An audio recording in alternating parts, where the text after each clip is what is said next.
इस वीडियो में हम जानेंगे कि बैंकों में इंटरेस्ट रेट यानी कि ब्याज आपके अकाउंट में कैसे दिया जाता है, कैसे कैलकुलेट किया जाता है। चाहे आपका अकाउंट किसी भी बैंक में हो, जैसे बैंक ऑफ इंडिया या फिर स्टेट बैंक ऑफ इंडिया या फिर HDFC बैंक या ICICI बैंक, जितने भी कॉमर्शियल बैंक है, किसी भी बैंक में अगर आप एक सेविंग बैंक अकाउंट यूज़ करते हैं यानी कि चलाते हैं तो आपको कुछ % का इंटरेस्ट मिलता है। सभी बैंकों में अलग अलग इंटरेस्ट रेट होते हैं सेविंग अकाउंट पे, जैसे कि कुछ बैंकों में 3% के हिसाब से मिलता है, कुछ बैंकों में 4% भी मिलता है, कुछ बैंकों में 3 पॉइंट कुछ % मिलता है। इस टाइप का इंटरेस्ट रेट मिलता है।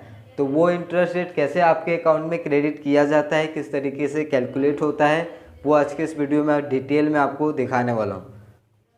सेविंग बैंक अकाउंट में जो भी आपको इंटरेस्ट यानी कि ब्याज मिलता है वो डिपेंड करता है कि आपके अकाउंट में बैलेंस कितना है और कौन से बैंक में आपका अकाउंट है, उस बैंक का इंटरेस्ट रेट क्या है। इंटरेस्ट रेट अगर आप जानना चाहते हैं तो किसी भी बैंक के अपने बैंक के आप ऑफिशियल वेबसाइट पे जाएंगे तो वहाँ पे आपको ईजिली इंटरेस्ट रेट मिल जाएगा।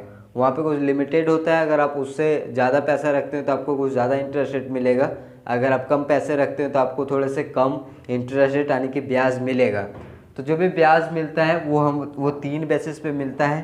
पहला तो वो एनुअल बेसिस पे मिलता है जैसे कि सालाना, और दूसरा मंथली बेसिस पे मिलता है, और तीसरा क्वार्टरली बेसिस पे मिलता है।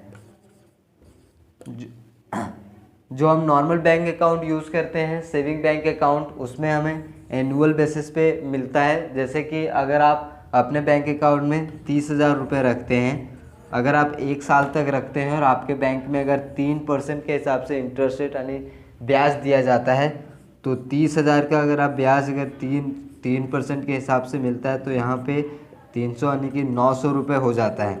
900 रुपये आपको यहाँ पे 1 साल यानी कि एनुअल बेसिस पे मिलता है। अगर आप 30,000 रुपये अगर आप अपने बैंक अकाउंट में रखते हैं 1 साल तक, अगर नहीं निकालते हैं तो आपको 900 रुपये इंटरेस्ट रेट यानी ब्याज मिल जाएगा आपके बैंक द्वारा।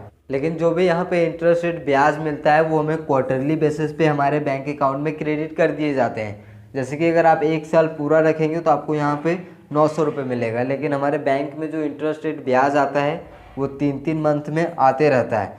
तो वो यहाँ पे मिलता है, जैसे कि सबसे पहले यहाँ पे सालाना 900 रुपये हो गया, उसके बाद 3 मंथ करके हमें मिलता रहता, 3 मंथ का हमें मिलते रहता है क्वार्टरली बेसिस पे। आप कई बार देखे होंगे अगर आप मिनी स्टेटमेंट यूज़ करते हैं पासबुक का, तो आप वहाँ पे देखे होंगे इंटरेस्ट रेट करके मैसेज आता है, वहाँ पे डेट लिखा हुआ होता है 3 मंथ ड्यूरेशन, कुछ इस टाइप का। अगर आप ऑनलाइन नहीं यूज़ करते हैं तो अपने पासबुक को आप एंट्री करवाएंगे तो आपको इस टाइप का दिखेगा जिसमें इंटरेस्ट रेट क्रेडिट होता है। तो यहाँ पे जैसे 1 साल में अगर आपको 900 रुपये मिलता है तो 3-3 महीना करके 4 बार आएगा 1 साल में। तो हम यहाँ से अगर 900 रुपये का अगर 4 से डिवाइड कर देते हैं तो यहाँ पे लगभग 3 मंथ में 225 रुपये करके आता है। यानी कि अगर आप पूरे साल अपने सेविंग अकाउंट में अगर 30,000 रुपये तक रहते हैं तो आपको क्वार्टरली बेसिस यानी कि 3-3 मंथ में आपको 225 रुपये करके आपके अकाउंट में क्रेडिट होता रहता है। तो इस तरीके से इंटरेस्ट रेट आपके बैंक अकाउंट में क्रेडिट होता है, जो कि होता है एनुअल बेसिस पे, लेकिन आपको क्वार्टरली बेसिस यानी कि 3 मंथ में आपके खाते में क्रेडिट होता रहता है। आई होप दोस्तों वीडियो पसंद आया होगा। अगर इसी तरीके से और भी वीडियो देखना चाहते हैं या फिर कुछ पूछना चाहते हैं इंटरेस्ट रेट के बारे में तो नीचे हमें कॉमेंट करके पूछ सकते हैं। आपसे मिलते हैं गाइस नेक्स्ट वीडियो में, तब तक जय हिंद, वंदे मातरम।